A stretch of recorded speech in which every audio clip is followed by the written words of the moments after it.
మూలముగా పుట్టిన ప్రతి వానిలో ఆయన బీజము నిలుచును గనుక వాడు పాపము చెయ్యడు. దేవునికి స్తుతి కలుగును గాక. యోహాను రాసిన మొదటి పత్రికలో 3వ అధ్యాయంలో 7 నుంచి 12 వచనాలు మనం చదవగా విన్నాం.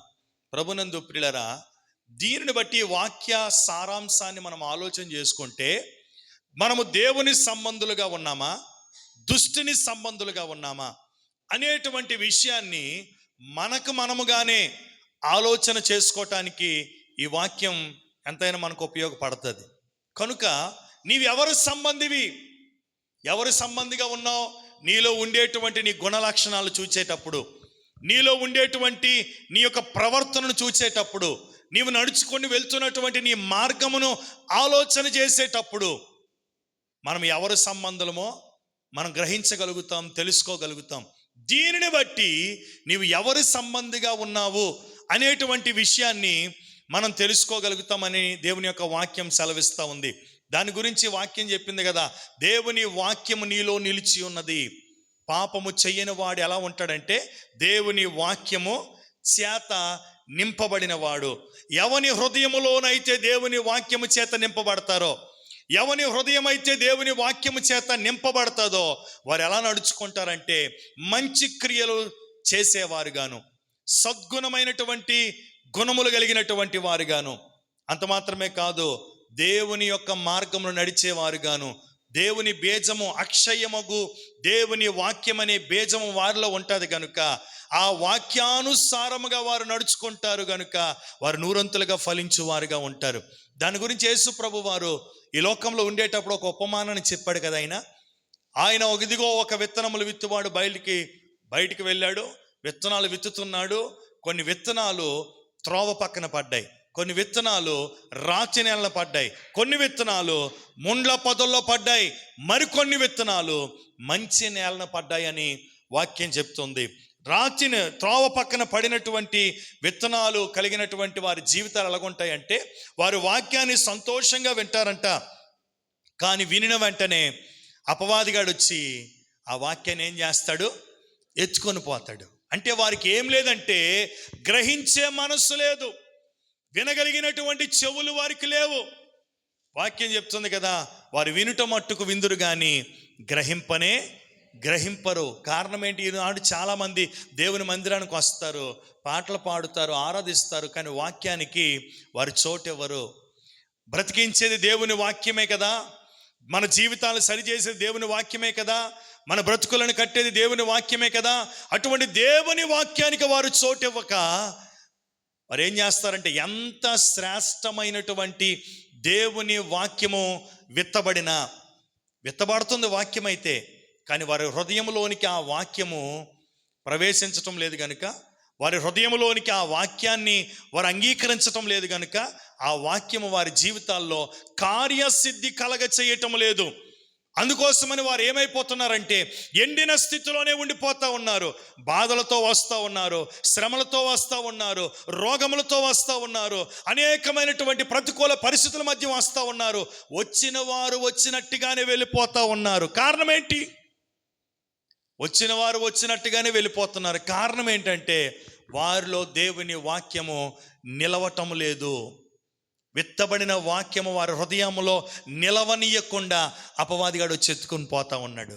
చాలామంది దేవుని వాక్యం దేవుని సన్నిధిలో వింటూ ఉంటుంటారు, కానీ అనాలోచితముగా ఉండుట కారణమును బట్టి, స్తోత్రం, అనాలోచితముగా ఉండిన కారణమును బట్టి. అనాలోచితముగా అంటే అర్థం ఏంటి? వింటారంట, కూర్చుంటారంట, కానీ మనసు ఎక్కడో ఉంటుంది. మనిషి ఎక్కడే ఉంటారు, కానీ ఎక్కడెక్కడో తిరిగిస్తూ ఉంటుంటుంది. ఇక్కడ నుంచి ద్వారపుడు వెళ్ళిపోతుంది, ఇక్కడ నుంచి ఇంకెక్కడికి వెళ్ళిపోతుంది. నువ్వు ఎక్కడికి వెళ్ళాలనుకుంటున్నావు అక్కడ రూపాయి ఖర్చు లేకుండా వెళ్ళిపోతుంది వెంటనే. మనిషి ఎక్కడ ఉన్నాడు అంటే చివరిగా వారికి ప్రార్థన ఇచ్చామనుకోండి, ఏదేదో చేస్తూ ఉంటుంటారు. అలా ప్రార్థన ఇచ్చేటప్పుడు ఏదేదో చేసిన వాళ్ళకి మనకు అర్థమైపోతుంది ఏంటంటే ఈడెక్కడే ఉన్నాడు కానీ ఈడు వాక్యం వినలేదు, దృష్టి పెట్టలేదు, మనస్కరించలేదు, దేవుని వాక్యము మీద ఆధారపడలేదు. కనుకనే దేవుని వాక్యము వారి జీవితాల్లో కార్యసిద్ధి కలగ చేయటం లేదు, వారిని ఫలింపులోనికి తీసుకొని రావటం లేదు. ఎండిన స్థితిగానే వారి జీవితాలు ఉండిపోతూ ఉన్నాయి. వచ్చిన వారు వచ్చినట్టుగానే బాధతో వస్తున్నారో, కృంగిపోయి వస్తున్నారో, వ్యాధులతో వస్తున్నారో, కొన్ని ప్రతికూలమైన పరిస్థితుల మధ్య వస్తున్నారో, ఎలా వస్తున్నారో కానీ వాక్యం ఆదరించేదిగా మనకు తెలుసు. నీ వాక్యమే నాకేం కలిగిస్తుంది? నా బాధల్లో నెమ్మదిని కలిగిస్తుంది. నీ వాక్యము నా పాదములకు వెలుగుగాను, దీపముగాను నా త్రావులకు వెలుగై ఉన్నదని దేవుని యొక్క వాక్యం చెప్తా ఉంది. ఆయన మాటలు ఆదరించేవిగా ఉన్నాయి. ఆయన మాటలు మన హృదయాన్ని మండించేవిగా ఉన్నాయి. కానీ మనం మండించబడలేకపోతున్నాం, వెలిగించబడలేకపోతూ ఉన్నాం, ఫలించలేకపోతూ ఉన్నాం. కారణం ఏంటో తెలుసా? వాక్యము విత్తబడుతుంది కానీ ఆ వాక్యము నీ హృదయములో నిలవటము లేదు. త్రోవ పక్కన పడినటువంటి విత్తనాలు గురించి ఉపమానాన్ని చెప్తూ, వారి వాక్యాన్ని వింటారు కానీ వారి వాక్యము వారిలో నిలిచి ఉండటం లేదు. మరేమవుతుందండి అంటే ఆ వాక్యాన్ని దుష్టుడు వచ్చి ఎత్తుకొని పోతా ఉన్నాడు. కొన్ని సందర్భాల్లో నీవు ఏదో బాధతో వస్తూ ఉంటుంటావు. ఎప్పుడైనా గమనించు, ఆడికి వచ్చేటప్పుడు కొన్ని మాటలు వింటూ ఉంటుంటావు కదా. వినేటప్పుడు కొన్ని మాటలు దేవుడు నీతో మాట్లాడుతూ సూటిగా నేను దర్శిస్తున్నటువంటి ఆ సమయంలో ఏదో ఒక రకమైనటువంటి అనాలోచితమైనటువంటి మనస్సును అపవాదిగా నీకు కలిగించి ఆ వాక్యము నీకు నీ హృదయంలో పడకుండా, ఆ విత్తనము నీ హృదయంలో నాటబడకుండా వాడు ఏం చేస్తాడంటే నేను డైవర్ట్ చేస్తాడు. ఎప్పుడైనా అలాంటి గమనించుకున్నావా? ఏదో ఒక నిద్రమత్తు రావటమో, లేదంటే ఏదో ఒక ఆలోచన చేయటమో, ఏదో పక్కవారిని ఇలా చూడటమో, లేదంటే పక్కవారిని నిన్ను పిలిచి మాట్లాడటమో, ఏదో జరిగిన దానిని బట్టి నీకు రావలసిన, నీకు అందవలసిన, నిన్ను ఫలింపజేసే ఆ మాట నేను దాటి వెళ్ళిపోతుంది. ప్రభునందు ప్రియులరా, త్రోవ పక్కన పడినటువంటి విత్తనాలు. రెండోదిగా అంటున్నాడు రాతి నేలన పడినటువంటి విత్తనాలు. ఈ రాతి నేల పడినటువంటి విత్తనములు కలిగినటువంటి వారు ఎలా ఉంటారంటే, వాక్యం వింటారంట, సంతోషంగా అంగీకరిస్తారంట. అయితే వారిలో ఏముండదు? లోతైన అనుభవం ఉండదు. వేరు లేనందున శ్రమలు కలిగినప్పుడు, హింసలు కలిగినప్పుడు, ఉపద్రవాలు కలిగినప్పుడు వారు ఏం చేస్తారంటే ప్రభువుని విడిచి వెళ్ళిపోతారు, వాక్యానికి దూరం అయిపోతారు, దేవునికి బాయ్ బాయ్ టాటా చెప్పేస్తారు.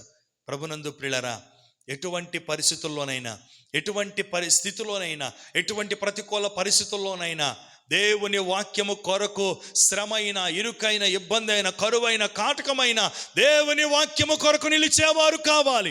దేవునికి స్తోత్రం. వాక్యం చెప్తుంది కదా, నా నామము నిమిత్తము జనులు మిమ్మును హింసించి, దూషించి, నిందించినప్పుడు మీరు ధన్యులవుతారు. ఆమేన్. మనకి నిందలు వస్తాయి, అవమానాలు వస్తాయి, అనేకుల ద్వారా అభ్యంతరాలు కలుగుతాయి. అయినా మనం కలవరపడవలసిన పని లేదు. యేసయ్య కొరకు, యేసయ్య నామము కొరకు మనము ధైర్యము తెచ్చుకొని నిలవబడితే మన పక్షమున దేవుడు కార్యము చేస్తాడు. ఆనాడు మనకి ఎగ్జాంపుల్గా మనం చెప్పుకున్నాం కదా, అగ్నిగుండములో వెళ్ళినటువంటి తన భక్తులు, సింహాల బోన్లోనికి వెళ్ళినటువంటి తన భక్తులు రంపముల చేత కోయబడ్డారు, తలక్రిందులుగా సిలువ వేయబడ్డారు, చర్మాలు చీల్చబడ్డాయి. భయంకరమైనటువంటి రీతిలో ఒక్కొక్కరు ఒక్కొక్క రీతిగా దేవుని కొరకు హింసించబడి హతసాక్షులుగా మారారు. కానీ క్రీస్తును విడిచిపెట్టి వారు వెళ్ళిపోలేదు. దేవుని యొక్క రాజ్య సువార్తను ప్రకటించకుండా వారు వెనుతిరగలేదు. దేవుని వాక్యాన్ని అనేకులలోనికి వాటిని తీసుకొని వెళ్లకుండా వారు చేతకాని వారి వలె వారు ఎక్కడో మూలన దాక్కుని కూర్చోలేదు. కానీ దేవుని వాక్యము నిమిత్తమై, దేవుని రాజ్య సువార్త నిమిత్తమై, దేవుడిచ్చినటువంటి ఆజ్ఞలను అనుసరించుట కొరకై 12 మంది శిష్యులు 12 రకరకాలుగా హింసించి చంపారండి. ఈనాడు మనకి దేవుని నామము నిమిత్తమై, వాక్యము నిమిత్తమై శ్రమ కలిగిన, ఇరుకులు కలిగిన, ఇబ్బందులు కలిగిన, ఇది మీకు లేదండి అన్నటువంటి సందర్భాలు మన జీవితాల్లో మనకు ఒకవేళ ఎదురైనా మనం ఎలా ఉండాలి అంటే ఆ ప్రతికూల పరిస్థితుల్లో కూడా ప్రభువు నామాన్ని బట్టి ధైర్యం తెచ్చుకొని నిలవాలి. దేవునికి స్తోత్రం. మూడవదిగా అంటూ ఉన్నాడు కదా, ముండ్ల పొదలలో విత్తబడినటువంటి విత్తనాలు. వీరు ఎలా ఉంటారంటే వాక్యాన్ని వింటారంట, కానీ కొన్ని బాహ్య సంబంధమైనటువంటి ఐహికమైనటువంటి విచారాలు ఉంటాయి కదా, ఏమి తిందుమా, ఏమి త్రాగుదమా, ఏమి ధరించుకుందామా అన్నటువంటి కొన్ని ఐహికమైనటువంటి విచారములను బట్టి వారు ఏమైపోతారంటే దేవునికి దూరం అయిపోతూ ఉంటుంటారు. ఈనాడు నువ్వు ఎలా ఉన్నావో జ్ఞాపకం చేసుకో. నువ్వు ఎవరి సంబంధంగా ఉన్నావో జ్ఞాపకం చేసుకో. ఈ ఐహికమైన విచారాలు చాలా మందిని పట్టి పీడిస్తూ ఉంటుంటాయి. ఇందాక చెప్పాను కదా, దాని గురించి, బాహ్య సంబంధమైన వాటిని గురించి ఉండేటువంటి భయము దైవికమైన భయముగా నీకుంటే అది నీకు ఎంత ఆశీర్వాదకరంగా ఉంటుంది, ఎంత దీవెనకరంగా ఉంటుంది. ఏం సంపాదించుకోవాలని సమయానికి పారిపోతుంటావే ఐహికమైన విచారాలు. ఏం ధరించుకోవాలి దొరకదు, ఒకవేళ వెళ్ళకపోతే అని సమయానికి అంటే ముందుగుండా పారిపోతావే ఐహికమైనటువంటి విచారాలు. ప్రభునందు ప్రియులారా, నువ్వు దేవుని సన్నిధిలో ఉంటే బాహ్య సంబంధమైనటువంటి లోకంలో ఎవ్వరు ఎక్కడ ఇవ్వలేనటువంటి ఈవులన్నిటినీ కూడా నా ప్రభునికి ధారాళముగా దయచేయగలడు. హల్లెలూయా. ఈ మాట వాస్తవమే కదా, ఈ మాట సత్యమే కదా. ఎవ్వరు చేయలేని కార్యాలను చేయగలడు. ఎవ్వరు ఇవ్వలేనటువంటి ధారాళమైనటువంటి ఈవులను దేవుడు నీకు సమృద్ధిగా దయచేయగలడు. ప్రభునందు ప్రియులారా, ఈ మాటను మనం గ్రహించాలి, జ్ఞాపకం చేసుకోవాలి.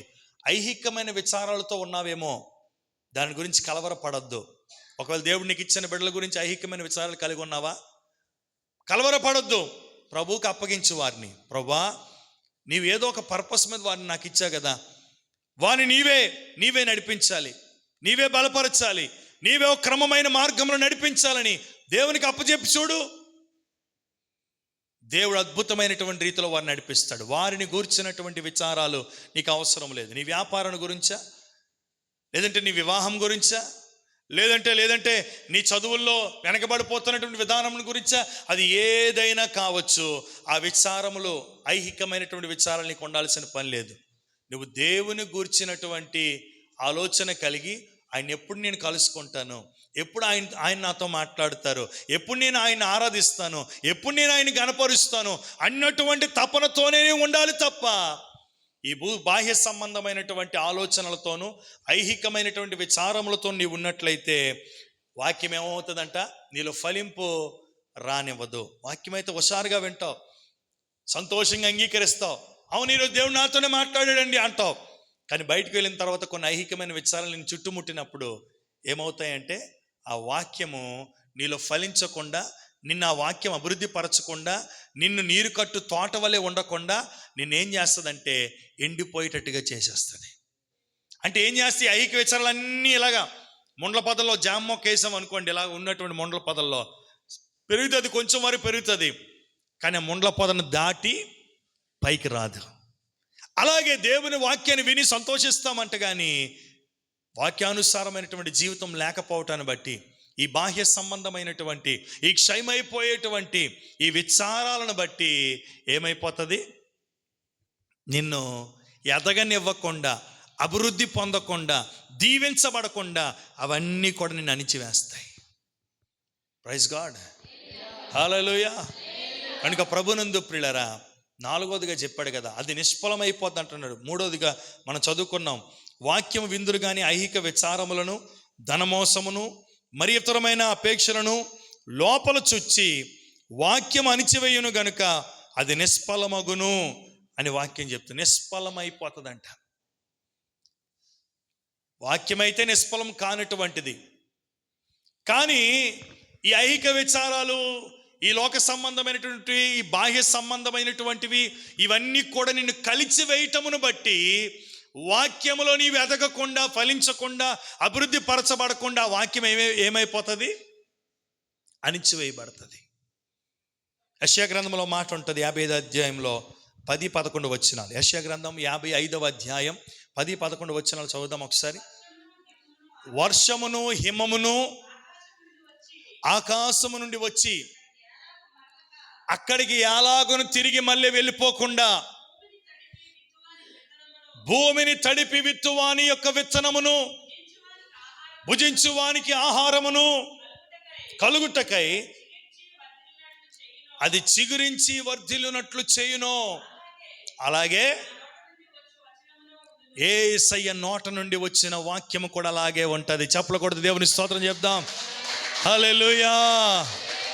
ఆకాశము నుండి హిమము కానీ వర్షము కానీ భూమి మీదకి కురవబడినప్పుడు మరలాది తిరిగి వెళ్ళిపోతుందా? వెళ్ళదు. ఆకాశం నుండి వర్షం పడి మళ్ళీ తిరిగి వెళ్ళిపోతుందా? వెళ్ళదు. నీకు ఇష్టం ఉన్నా ఇష్టం లేకపోయినా ఇక్కడ పడొద్దన్నా పడిన తర్వాత ఏమవుతుందంటే ఆ నేలను తడుపుతుంది, విత్తనాలు చల్లిన వానికి మంచి ఫలాలు ఇస్తుంది, వాడి కష్టం అంతటిని కూడా తీర్చివేస్తుంది, ఎంతో సంతోషాన్ని ఇస్తుంది, ఆనందాన్ని ఇస్తుంది. అలాగే దేవుని నోట నుండి వచ్చినటువంటి ఒక మాట నీ జీవితంలో నీకు ఇష్టమున్నా ఇష్టం లేకపోయినా ఆయన ఇచ్చిన వాగ్దానం నీ జీవితంలో నెరవేర్చబడుతుంది.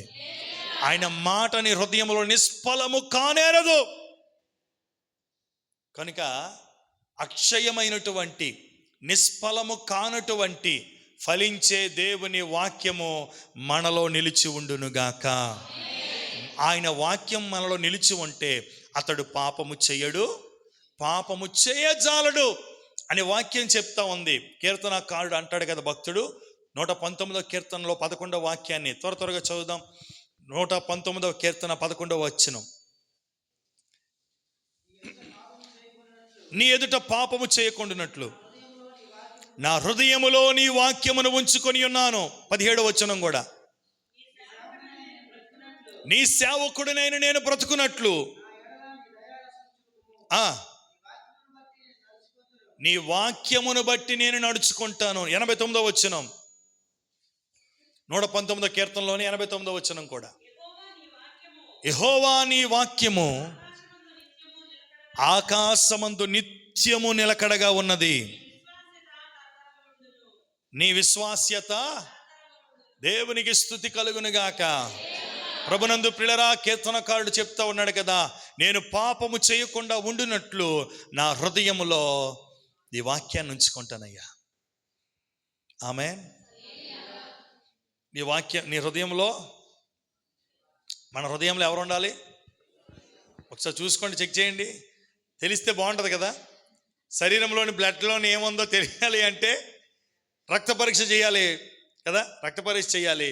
శరీరంలోనూ ఒకవేళ ఇన్ఫెక్షన్ ఉందో లేదో తెలియాలంటే రక్త పరీక్ష చేయాలి. కిడ్నీ ఎలా ఉందో, గుండె ఎలా ఉందో పనితీరు తెలుసుకోవటం కొరకు కొన్ని పరీక్షలు ఉన్నాయి. కానీ గుండెలో ఎవరున్నారో తెలియాలంటే అది నీకు నువ్వుగానే పరీక్షించుకోవాలా. గుండె నిండా యేసు ఉంటే సంతోషం, గుండె నిండా దుఃఖమైన సంతోషం, గుండె నిండా నువ్వే యేసు, గుండె నిండా నువ్వే, గుండె నిండా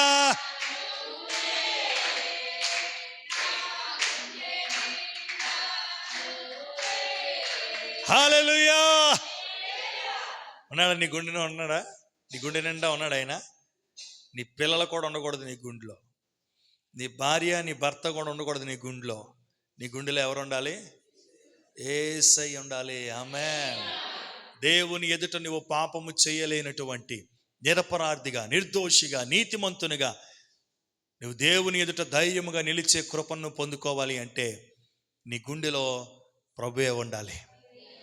వాక్యం అదే చెప్తుంది, పాపము చేయకుండా ఉండినట్లు నా హృదయములో నీ వాక్యము నేను ఉంచుకున్నానయ్యా.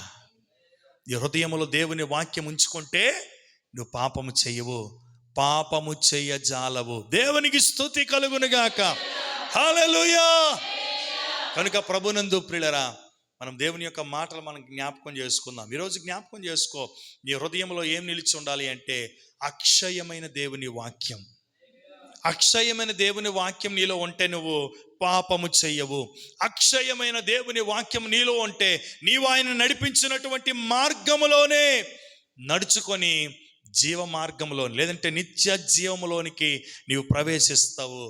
నీ జీవితంలో, నీ హృదయంలో దేవుని వాక్యం నిలిచి ఉంటే నిత్యము ఆయనతో నిలిచే కృపను పొందుకుంటావు. దేవునికి స్తుతి కలుగునుగాక. ఇక్కడ వాక్యం చెప్తుంది కదా, నీ వాక్యమును బట్టి నేను నడుచుకుంటానయ్యా. నా ఆలోచన బట్టి కాదు, నా తలంపును బట్టి కాదు, నా ఇష్టం వచ్చినట్టుగా కాదు, నీ వాక్యం ఎలా అయితే చెప్తా ఉందో. ఈనాడు చాలామంది వారికి నచ్చినట్టుగా, లేదంటే వారు కొన్ని కల్పితాలు కల్పించుకొని ఇలా చేసినా పర్వాలేదులే, ఇలా చేసినా పర్వాలేదులే అని వాక్యంలో లేకపోయినా వారికి ఇష్టం వచ్చినట్టుగా వారు నడవటం అనేది మనం చూస్తూ ఉన్నాం. కానీ దేవుని పిల్లలు ఎలా నడుచుకోవాలి అంటే దేవుని వాక్య ప్రకారంగానే మనం నడుచుకోవాలి. దేవుని రాజ్యంలో ప్రవేశించాలి అంటే, ఈ లోకంలో ఉండేటప్పుడు మనం ఫలించువారుగా ఉండాలి అంటే నిశ్చయముగా ఆయన వాక్యమును బట్టియే మనం నడుచుకోవాలి. దేవునికి స్తుతి కలుగును గాక. హల్లెలూయా. మూడవదిగా అంటూ ఉన్నాడు కదా, నిత్యము ఆకాశమందు నీ వాక్యం ఎలా ఉంది? మారనిదిగా, నిలకడగా ఉంది. దేవునికి స్తుతి కలుగును గాక. వాక్యమైనటువంటి దేవుడు ఎక్కడున్నాడు? ఆయన ఆకాశమును తన సింహాసనముగాను భూమిని తన పాదపీఠముగాను చేసుకొని నరులను పరిశీలిస్తూ ఉన్నాడు. ఆయన నిత్యము నిలిచే దేవుడు. వాక్యం అంటే మైక్ వచ్చేస్తుంది మరి ముందుకే. వాక్యం అంటే మరి నోరు లేదు పాపం, వారం రోజులు ఉపవాసం ఉన్నట్టు 360 రోజులు తినేసిన మాట రావట్లేదు. చాలామంది తిని తర్వాత రాదు, ఇప్పుడే మాట్లాడించొద్దు అంటారు. ఎక్కువ తినేసిన మాట రాదు, తినపోయిన మాట రాదు. కానీ ఉపవాసం ఉండేటప్పుడు ఎక్కడ లేని శక్తి వస్తుంది. నేను అనుభవించాను, చెప్పగలను ధైర్యంగా. దేవునికి స్తుతి కలుగును గాక. కనుక ఎక్కువ ఉపవాసాలు ఉండండి, దేవుడు దీవిస్తాడు. ఆరోగ్యం కూడా ఇప్పుడు డైట్లు చేస్తున్నారు కదా, అలా డైట్ చేసే కంటే ఉపవాసం ఉండి ప్రార్థన చేసుకొని చేస్తే సర్వ శరీరానికి ఆరోగ్యం కలుగుతుంది. ఒక రాత్రి ఉపవాసం పెట్టి శరీరానికి మంచి ఆరోగ్యంగా ఉంటుంది. ఉదయాన్ని మంచి ఆకలి వేస్తుంది. ఆకలి వేసింది కదా మళ్ళీ ఉదయం గట్టికి తినివద్దు, లిమిటెడ్గానే తీసుకో. దేవునికి స్తోత్రం. హల్లెలూయా. కనుక వాక్యము నిరంతరం నిలిచి ఉంటుంది. భూమి ఆకాశములు గతించిపోవును కానీ దేవుని వాక్యము నిలిచి ఉంటుంది. మన దేవుడు మారని దేవుడు, నిత్యం నిలిచేది నీ ప్రేమే యేసయ్యా. నిలకడగా ఉండేది నీ మాటే యేసయ్యా. నాలో ఉండేది నీ స్నేహం యేసయ్యా.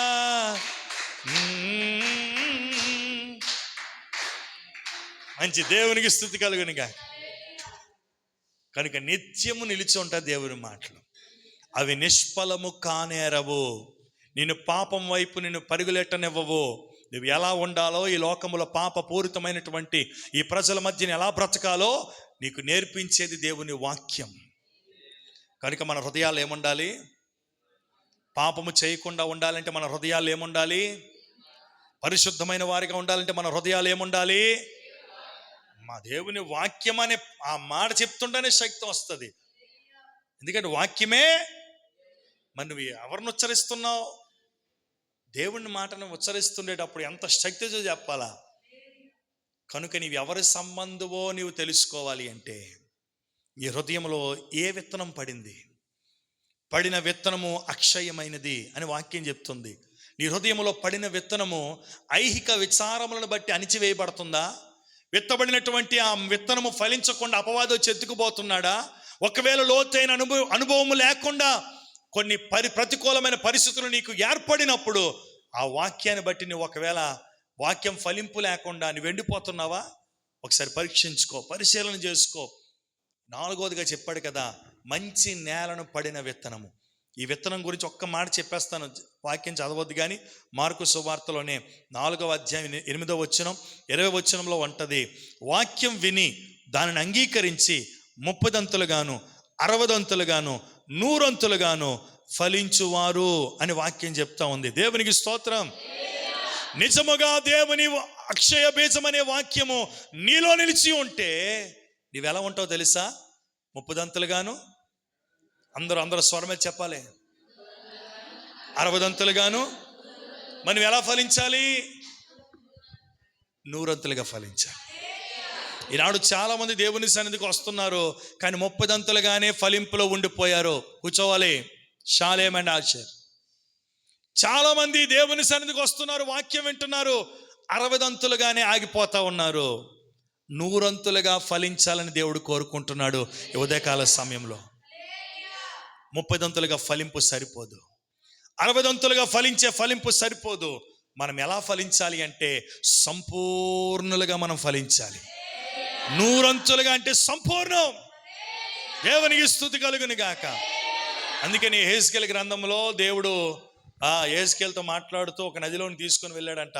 అక్కడ తీసుకొని ఆ గడప కొమ్ముల దగ్గర తీసుకొని వెళ్తే ఆ మందిరపు గడప కొమ్ముల్లో నుంచి నది ప్రవహిస్తుందంట. 47 అధ్యాయంలో, యెహెజ్కేలు గ్రంథం 47 అధ్యాయంలో మనం ఆ అధ్యాయం అంతా చదివితే 4వ వచనంలో ఉంటుంది. 3వ వచనం నుండి, ఆ మనుషుడు కొలనూలు చేత పట్టుకొని తూర్పు బయలు వెళ్ళి కొలిచి నడిపింపగా, చూడండి నీళ్ళు ఎక్కడికి వచ్చాయంట? చీలమండలం అంటే ఏంటి? కింద వరకు చీలమండలలోకి వచ్చింది. తర్వాత త్వరగా మరికొన్ని 1000 మూరలు వెళ్ళాడంటే లోపలికి వెళ్ళిన తర్వాత మోకాలు లోపలికి వచ్చాయి. ఇంకా వెళ్ళమంటున్నాడు. ఇంకా లోపలికి వెళ్తా ఉంటుంటే మొలలోతుకు వచ్చాయంట. అక్కడికి చాలలేదు. దేవునికి స్తుతి కలుగును గాక. అది ఎలా ఉందంటే ఏదలేనంతగా స్తుతి కలుగును గాక. ఈనాడు 30 దంతులుగాను 60 దంతులుగాను ఫలించడం అనేది దేవుని చిత్తం కాదు. 100 అంతులుగా ఫలించాలి. చీలమండలలోతో, మోకాలలోతో, మొలలోతో సరిపోదు. ఏదలేనంతగా మునిగి తేలిపోవాలి మనం ఆశీర్వాదంలో. హల్లెలూయా. కనుక ఆ వాక్యము, ఆ నది ప్రవాహం అంటే వాక్యమే. మనం ఎలా ఉండాలంటే వాక్యంలో మునిగి తేలిపోవాలా. ఎవరిలో అయితే వాక్యం అలా సమృద్ధిగా నివసిస్తుందో వారు ఎలా ఉంటారంటే 100 అంతులుగా ఫలించేవారుగా ఉంటారు. 119 కీర్తన 148వ వచనం చదివి ముగిద్దాం. 148వ వచనం.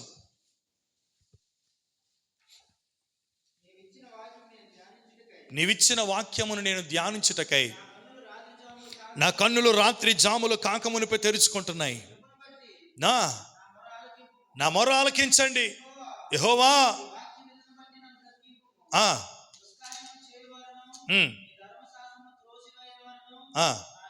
చాలు. దేవునికి స్తోత్రం కలుగును గాక. భక్తుడు అంటున్నాడు కదా, అది రాత్రో పగలో మధ్యాహ్నమో సాయంత్రం, అది ఏ సమయమైనా కావచ్చు. దేవుని వాక్యాన్ని ధ్యానించటానికి సమయం అనేది లేదు. ప్రార్థన చేయటానికైనా, దేవుని వాక్యాన్ని ధ్యానించటానికైనా మనం ఎప్పుడైనా ఎల్లప్పుడూ సంసిద్ధులుగా ఉండాలి. సమయమనక అసమయమనక దేవుని వాక్యమును ధ్యానించుటకును, దేవునితో ప్రార్థన ద్వారా సహవాసము చేయటానికి మనము సంసిద్ధులమై ఉండాలి. మనం ఫలించు వారిగా ఉండాలి అంటే, అభివృద్ధి పరచబడిన వారిగా ఉండాలి అంటే, నీరు కట్టిన తోట వలె ఉండాలి అంటే, సమయమనక అసమయమనక దేవుని వాక్యమందును ప్రార్థన యందును నిలకడగా నిలిచిన వారమయ్యుందుముగాక. అలా ఎవరైతే ఉంటారో, నిరంతరము దేవుని వాక్యమును ధ్యానించేవారుగా ఉంటారో, వారు తప్పక ఫలించువారుగా ఉంటారు. అతడు నీటి కాలువల యారున నాటబడినదై ఆకువాడక తన కాలమందు ఫలమిచ్చు చెట్టు వలె ఉంటాడని, అతడు చేయనిదంతయు సఫలమవుతుందని వాక్యం చెప్తా ఉంది. ఈనాడు దేవుని అక్షయ బీజమనే దేవుని వాక్యం నీలో నిలిచి ఉంటే నీవెలా ఉంటావు తెలుసా? ఫలించు వానిగా ఉంటావు. ఆమె చెప్దామా? అభివృద్ధి పరచబడిన వానిగా ఉంటావు. 100 అంతులుగా నువ్వు ఫలాన్ని పొందుకోవాలి. మునిగి తేలే అభిషేకముతో నింపబడాలి. కొంచెం కొంచెం కాదు. వాక్యం ఎలా చదవాలి అంట? పూర్తిగా చదవాలి. అలా ఉండేటప్పుడు, అలా మన హృదయాలు దేవుని వాక్యాన్ని నింపుకునేటప్పుడు అతడు దేవుని చిత్తాన్ని చేసేవాడిగా ఉంటాడు. దేవుడు నడుచుకున్నటువంటి, దేవుడు కోరుకున్నటువంటి వ్యక్తిగా ఆ వ్యక్తి ఉంటాడు కనుక ఆ వ్యక్తి దేవుని సంబంధిగా ఉంటాడు. ఆమేన్. దీనిని బట్టి నీవు దుష్టుని సంబంధివా, దేవుని సంబంధివా నువ్వు తెలుసుకోవాలి. ఒక మాట అన్నాడు, ఎవరిలో అయితే ఈ వాక్యం ఉంటుందో వారు తన సహోదరులను ప్రేమించుచు నీతిని జరిగిస్తారని. నీతిని జరిగించుచు తన సహోదరుని ప్రేమించువాడు ఎవరి సంబంధి? అంత స్లో చెప్తున్నారేటి? నీతిని జరిగించక తన సహోదరుని ప్రేమించక ఉండివాడు అపవాది సంబంధి. అంటే వాక్యం తన హృదయంలో ఉంటే హాని చేసిన వానినైనా ఈ వాక్యం క్షమించమంటది. ఆమేన్. నిన్ను దూషించిన వారిని సైతము వారి గురించి ప్రార్థన చేయమంటది నీలో ఉండే వాక్యము. నువ్వు ఇతరులను క్షమించలేకపోతున్నావు, ఇతరులను ప్రేమించలేకపోతున్నావు, ఇతరులను చూసి నువ్వు వారవలేకపోతున్నావు. కారణమేను తెలుసా? క్షమించగలిగే, ప్రేమించగలిగే దేవుని వాక్యం నీలో లేదు గనుక. అక్షయ బీజం అనే వాక్యం నీలో లేదు కనుక మనలో ఏముందో మనమే పరీక్షించుకుందాం. నేను దుష్టుని సంబంధిన, దేవుని సంబంధిన అని మనముగానే పరిశీలన చేసుకుందాం. దేవుని వాక్యం మనలో నిలిచి ఉండి ఆయన చిత్తాన్ని చేయువారిగా, ఆయన వాక్యానుసారంగా నడుచుకునే వారిగా ఉండి నూరంతులుగా ఫలింపులోనికి దేవుడు మనల్ని నడిపించునుగాక. దేవుని సంబంధులుగానే మన ముందుముగాక. అందరం మోకరించి ప్రార్థన చేద్దాం. చిన్న